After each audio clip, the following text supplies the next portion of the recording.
We're speaking to the head coach of the Dexter Bearcats following a loss to Lift of Life Academy Hawks. Coach, tough day, especially in the second half, but what a great year it's been. Oh, man, it's a great year. I'm so proud of all that these kids have accomplished this year. It's just, sooner or later the magic, I guess, runs out. And tonight in the second half, we just weren't able to string anything together, and we got ourselves in some bad spots on offense and defense. And, it just things didn't work out in our favor. Came out and played a really tough first half, and we thought we were going to go in tied at 12-12, but they came out and made a nice drive starting at their 35-yard line and got in right there before the half ended. Yeah, they scored right before the end of the first half, and that kind of knocked some wind out of us, and we just couldn't recover. They came out and made some good second-half adjustments. We struggled to throw the ball a little bit at times tonight, and then we made some mistakes and put ourselves behind the sticks on offense. Defensively, we had guys right there, and, athletes make you miss sometimes, and that's kind of what happened in the second half. Good athletes on Lift of Life Academy.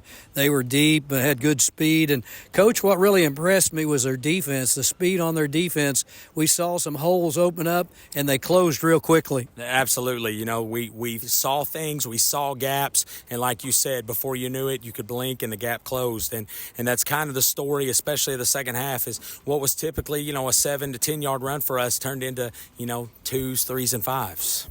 Well, the Bearcats started, as we said, good early. I thought Devin Turnbow really ran the ball well there in the first half. Yeah, he did. I thought the offensive line did a really good job of creating space for him and creating lanes.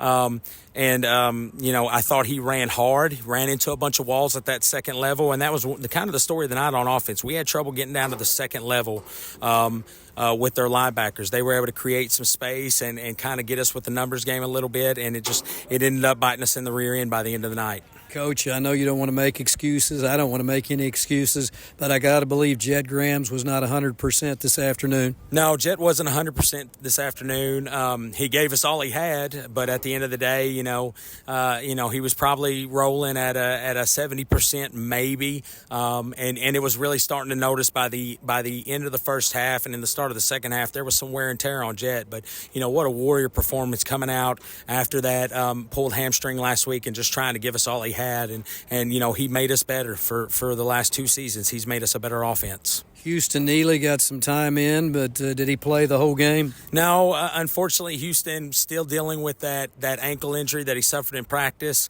It feels like forever ago. He practiced a little bit this week, but it was just still too tender and more. We didn't want to take a chance of him re-injuring it or making it worse. Lee Michael just wasn't the Lee Michael that we've seen, and I've got to believe that he was a marked man today. I'm sure the Hawks knew who he was and was looking for him every time he touched the ball. Yeah, defensively, I think they had a really good game plan to take Lee Michael away from us, and they did, and that's what happened. They took away our sweep game with Lee, and he was able to get a couple counters, but he wasn't able to just do the things that Lee Michael does. And good defenses adjust, and credit to Lift for Life. They had guys in the right position tonight. Well, last week against John Burroughs, they kept them under, I think, 75 yards in the second half, and came out this afternoon, made adjustments, and stymied us, didn't they? Yeah, we just couldn't get anything going, or we'd find ourselves behind the sticks, and, we're not built for first and long, second and long.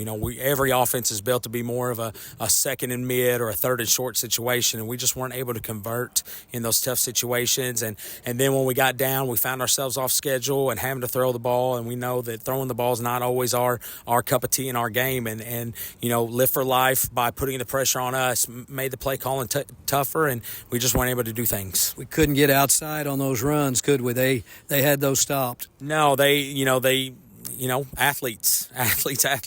They were able to adjust, and the fact that they took away our perimeter game gave us a lot of the interior stuff. We weren't able to get the interior stuff going like we have in the past. The Bearcats are going to lose some really good seniors. We had a great senior class. I think there were about 19 of them, and what a great group of young men. Oh, I mean, you can't You could talk all day about the effort and the hard work and the heart of this senior class and everything they did to get this program back on track. Without those seniors, we don't have 11 wins. Without those seniors, we don't win a district championship. Without their dedication and their hard work, we're not where we are today. So all that credit goes to those guys for trusting the plan and trusting the process and coming out and executing the things that we do. Coach, great parents that make sure that they get there, they get fed, the uniforms get washed. What a great bunch after the game. You were down on the field with a big crowd of parents and relatives and friends talking with the boys, and we've seen that the last 3 or 4 weeks. Just great support from the community. This football team is such a community effort. We've got parents that make sure the boys are where they need to be, when they're supposed to be there, doing what they're supposed to be doing. We've got parents that are making sure they're fed, parents that are making sure that they no matter what, at the end of the day, our community steps up big time and takes care of our kids. And I'm so grateful for the fact that they've embraced me and brought me along on this journey and really supported us through all this. Well, you've done a great job, Coach, you and your coaching staff. And when we look at that roster and we evaluate the guys coming back, we've got a good bunch coming back. Yeah, I think we've got, we may not be as deep in the future as what we are right now, but I do think there's a lot of talent still here. You're never going to replace the seniors that we're losing, but we've got guys that can step in and play roles and really continue the success that we've got going here at Dexter.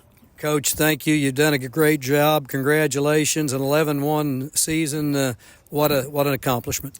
I'm just so proud of everybody and the kids, and I'm just glad that we could bring a district title and a great season home to this community. That's the head coach of the Dexter Bearcats, Chad Jamerson, right here on New Country 102.3.